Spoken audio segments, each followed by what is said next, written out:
Yesterday afternoon, before we got the excitement of Netflix's latest quarterly report, we had Apple's latest presentation on some new products, some new software updates. Dan Howley joins us now for the latest on all of this. Howley, I want to start with something that really caught my eye. I think the new Macs look beautiful. I think they're great. I'm not sure, it's been an interesting driver for the business because people are at home setting up like at-home offices and at-home schooling. But let's start with the Macs, and then we can get into some of the other things Apple announced.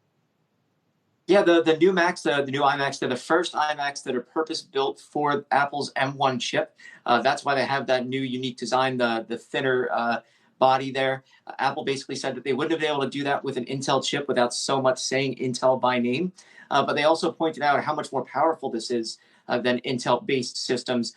They compare it to the 21.5-inch version, and they say that it's leagues faster as far as CPU performance, overall performance, as well as GPU performance. And they say it's even faster than the AMD Radeon Vega that's a discrete graphics card that they have in the 21.5-inch version. So it really is a better looking and more powerful system. And I think one of the cooler things that they have on there is this kind of magnetic power adapter. It plugs into the back, and then part of the power adapter is your Ethernet cable. So basically, you would plug it into the little box that sits on the floor, and then this way it keeps fewer wires up by your computer. So a little touch there. But then obviously the big star of the show was the new iPads, the iPads Pro or iPad Pros. Basically, those are now competing directly with the MacBook Air to a degree, right? They have the exact same processor according to Apple, the M1 chip. They're going to be able to do much of the same performance-wise when it comes to iOS or iPad OS apps. The only thing they won't be able to do is Mac OS specific apps, but Apple is kind of coming to a convergence with those two platforms, with both being able to run those iOS apps or apps out of the App Store. So it'll be interesting to see where the future goes here, but much more powerful performance, design essentially unchanged. The 12.9-inch has a sick new screen with 10,000 micro LEDs. That's basically, what you would get out of a mid-range to high-end TV as far as the technology goes, because they have something called local dimming. There's 2,500 dimming zones in there. And what that means is the LEDs will be able to dim separately rather than as a single sheet. And that'll ensure less light bleed, better contrast between lights and darks, and overall better vibrancy. So those are really, really fantastic upgrades. And then obviously we have the Airtags. This is something that we've been expecting for some time from Apple. The issue, though, is they're also going to be part of an antitrust discussion just because there's a company named Tile that makes something similar. And they say that Apple has unfairly hit them with extra kind of rules in iOS. Essentially, whenever it needs to ping your location, or if it frequently needs to ping your location, it's going to ask you. And so they say that that's kind of unfair because these AirTags don't need to do that. And so it'll be less customer friendly to have that kind of functionality. And look, they've already complained to the EU. They've made mention to members of Congress of this. So it's going to be an issue, but $29 to help you find your lost bag or lost keys. I mean, you can't beat that. I've actually had a Tile before this new thing even existed. It's a cool product. It makes sense. So we'll see how Tile does in both that legal battle and actually the market competition. Speaking of market competition, Dan, I do want to ask you about a hearing that's happening today that's looking at competition in the market when it comes to the App Store and how Apple handles and polices the App Store. I believe that Alphabet's Google is also involved in this. So explain to us today, how significant is this hearing? I think it's going to be relatively significant, mostly because it's not going to be one of the dog and pony shows that we usually see when CEOs are there. That's not what we're going to get today.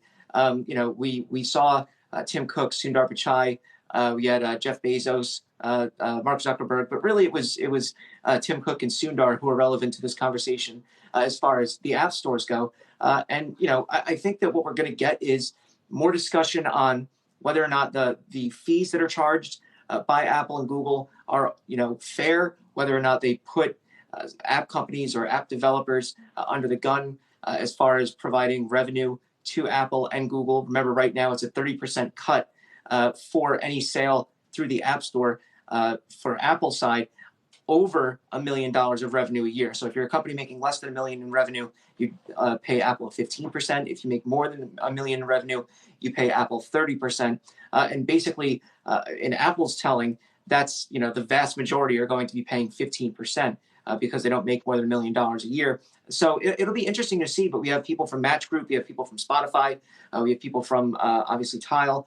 They're all going to be there testifying. So I think as far as antitrust goes and big tech, for Google, it's all over the place, right? Their hands are in so many different pots that, you can have antitrust conversations about multiple issues. But for Apple, it really is about the App Store. And I think that would be the one area where they could be hit. Microsoft is supposed to be revamping its Microsoft App Store, its Windows 10 App Store, where they may do away with fees entirely for third parties. So we'll have to see how that goes. But if they do, then there's precedent for a big tech company to be doing that, and that could hurt Apple and Google in the long run.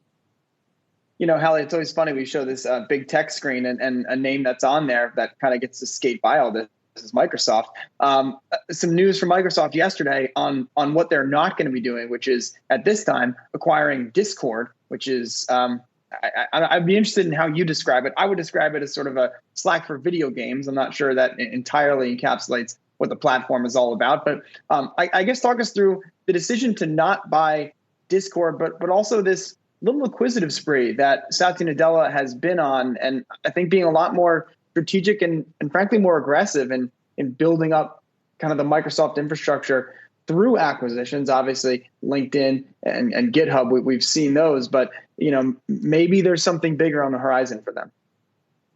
Yeah, the Discord conversation was really interesting just because, look, $10 billion, it's a huge company, and it's video game related. They recently closed a $7 billion plus acquisition of ZeniMax Media. They're the makers of Bethesda games as well as id. So you're looking at Doom, the Skyrim, or Elder Scrolls franchises, Fallout. So huge games there. But I think for Discord, it could have been more than just gaming, though. That could have also alienated the core audience. They have 140 million people on Discord right now. It's largely free. They make money through selling Nitro passes, which basically provide a little bit better standard of service as far as the capabilities go. And you get better avatars. So, I mean, it's not really, something that I would personally buy, but there are some people out there who do. But I think Discord is really kind of part of the wave of these audio apps. Obviously, Funhouse is Clubhouse, rather. I mean, it's kind of a fun house too, but Clubhouse is one of them. And I think that, for Microsoft to miss out on Discord probably stings. But I don't think it's a kind of acquisition that, obviously would have made or broke them, because there is that, issue of whether or not they would have alienated the original user base of gamers. And look, if you start integrating Teams or work stuff into that, it's just going to kind of lose its luster. And gamers are a very fickle group. They'll dump something just because of a perceived slight, and that'll be that. So I think it unless it was just going to be specifically for games, it would have been great. But look, Microsoft has tried to make acquisitions in the kind of gaming space that aren't necessarily game companies. They picked up a company and then renamed it Mixer, which was going to be their kind of answer to Twitch, but it never really took off. And now where Mixer was, it just kind of redirects you to Facebook's gaming platform. So, I think it may have been a smart move. But as far as the acquisition sprees that they've been on, look, they're a company that, like you said, they're avoiding this kind of regulatory scrutiny that the other companies have been because they went through this before. That doesn't necessarily mean that they can avoid it entirely in the future. They are one of the most, the richest companies in the world as far as market value goes, and they're one of the most important. So I do think that, they need to tread a little lightly, but I don't think any other tech company is in this space either. Well, Discord, reports that Discord is now going to explore potential public listing of some sort, whether it's a direct listing or an IPO. So maybe Microsoft can take another crack at them at some point in the future there. And then, Hallie, we'll save the Clubhouse LinkedIn synergies conversation for another time there, maybe for the Microsoft brand. All right, Dan Hallie, with everything going on in the tech world,